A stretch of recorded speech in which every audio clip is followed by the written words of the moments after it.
Hi there.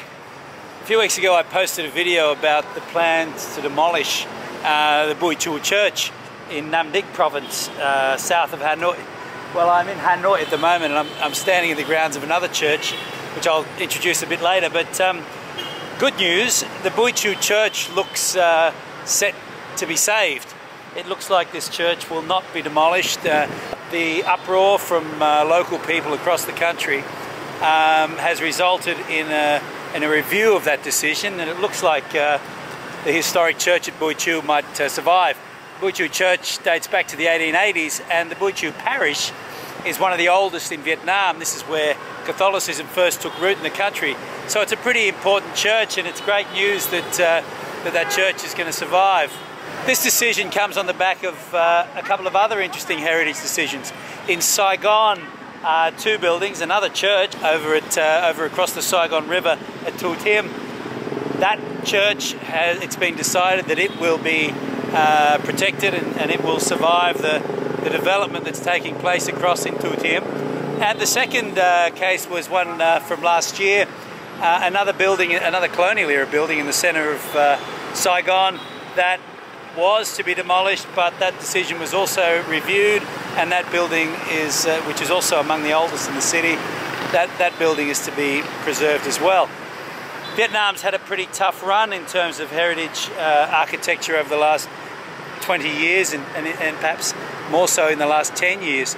And it's not just French colonial buildings and churches that have been hit. We've been pretty alarmed by the destruction of all kinds of heritage architecture across the country.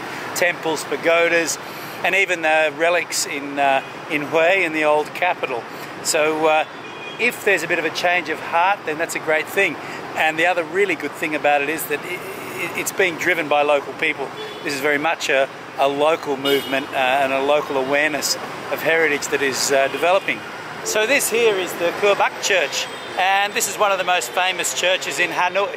It was designed by a French architect, Ernest Hebrard, and Hebrard is actually probably the most prolific architect in Indochine. He had a big impact on the buildings of Hanoi, was involved with city planning in Hanoi and Saigon, and he also created buildings in Cambodia. This church is significant also because it is a good sort of example of what's called the Indochine architecture.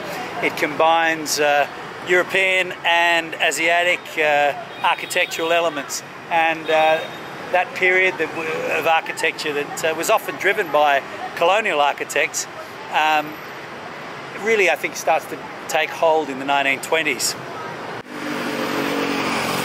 The reason the church across the way there is called Cua Bac Church is because it's right here at Cua Bac. Cua Bac means North Gate, and this is the North Gate to Hanoi Citadel.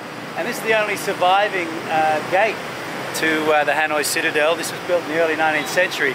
The French destroyed most of the gates and much of the citadel during their occupation of the city.